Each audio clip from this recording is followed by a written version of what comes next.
Hello tout le monde, bienvenue dans une nouvelle vidéo, j'espère que vous allez bien. Aujourd'hui je vous présente les produits Yves Rocher, du moins tous ceux que je possède pour le make-up et pour le soin. Et là actuellement j'utilise le démaquillant Yves Rocher pour tout ce qui est les yeux, pour démaquiller les yeux. Mais là j'ai décidé aussi de le tester pour le teint. Et donc je trouvais que ça pouvait être assez cool et ça laisse vraiment un bon rendu. Et heureusement que je l'ai fait parce que franchement ma peau était sale encore malgré tout. Ici j'utilise ma crème Yves Rocher qui est très épaisse mais très hydratante. Donc où on la poudre ou on est obligé d'utiliser quelque chose de matifiant pour pouvoir justement enlever cet effet vraiment même trop hydratant à mon goût et trop épais. Ensuite je vais évidemment mettre mon primer, donc ma base de teint qui est qui vient de chez Makeup Revolution, parce que là j'ai pas de base de teint pour Yves Rocher et j'ai pas envie de me choper des boutons, donc c'est bon. Donc je l'applique partout sur mon visage et ça m'aide à matifier un petit peu plus mon teint. Donc c'est la Pore Blue de chez Revolution. Une fois que ça c'est fait, j'utilise mon anti-cerne de chez Yves Rocher, c'est mon meilleur pote depuis quelques années maintenant. Depuis qu'il est sorti, je l'ai, je le tapote un vite fait sur mes yeux, j'en mets un petit peu sur mes cernes et ça me sert de base en fait pour mes yeux. Je camoufle tout ça avec mon éponge qui n'est pas humidifiée parce que je déteste, mais je déteste ça.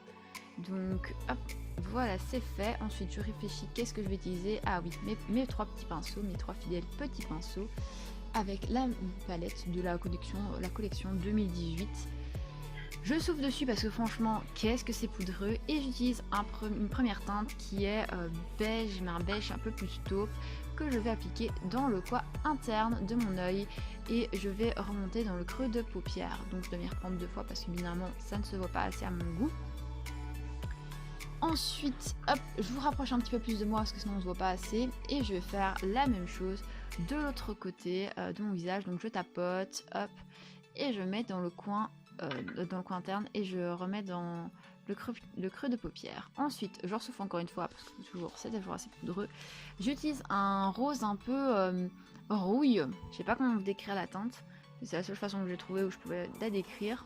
Je prends bien et je mets sur le centre de ma paupière un petit peu partout et je remonte aussi dans mon creux de paupière. Bon, ça a l'air pas si mal que ça, rien qu'à voir ma tête. Je fais la même chose de l'autre côté. Évidemment il y a aussi des petites paillettes dedans, je l'avais pas dit non plus. Hop, voilà, ça a l'air de me convenir, trop cool. Hop, qu'est-ce que je vais utiliser maintenant? Ça c'est le casse-tête infini. Ah, j'utilise un mauve un petit peu plus foncé.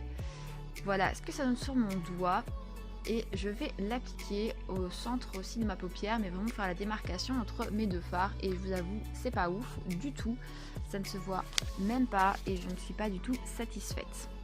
J'y retourne deux fois, mais ça donne pas du tout de résultat, ça ne me va pas du tout, donc je pense que je vais un petit peu abandonner l'idée en fait. Bon, j'ai complètement abandonné l'idée.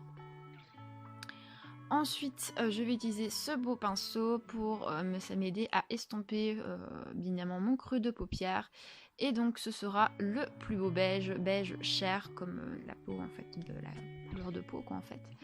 Je vais l'estomper dans mon creux de paupière, comme ça au moins mes deux couleurs vont se fondre toutes les deux, voilà, dans les deux creux de paupière. Je suis satisfaite, donc ça a l'air de m'aller, la couleur elle est bien. Et ensuite je vais utiliser ce petit pinceau biseauté pour faire mon coin externe avec, c'est aussi un genre de rosé, mais un rosé très pâle d'ailleurs qui n'a pas l'air de spécialement se voir à la caméra. Je suis obligée de beaucoup tapoter et vous allez voir même de la poussière en fait qui va apparaître.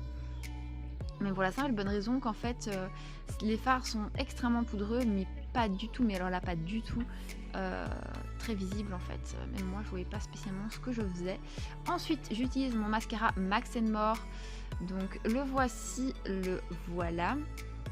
Voilà, avec sa belle petite brosse. Le petit bémol de ce mascara malheureusement c'est justement qu'en fait quand on le met on ne doit plus rien faire, on ne doit plus bouger, pas laisser les yeux fermés, on doit vraiment rester normale et ne pas toucher notre fard parce qu'il a beaucoup de mal à sécher. Donc c'est vraiment ce que je reproche à ce mascara, sinon il fait des cils de ouf, franchement je l'adore. C'est un des plus beaux mascaras que j'ai là de ma collection et en plus quand je pleure bah il coule pas. Donc je suis ultra satisfaite de ce mascara. Ensuite, qu'est-ce que je vais utiliser? Ah, je vais utiliser mes pinceaux pour le teint.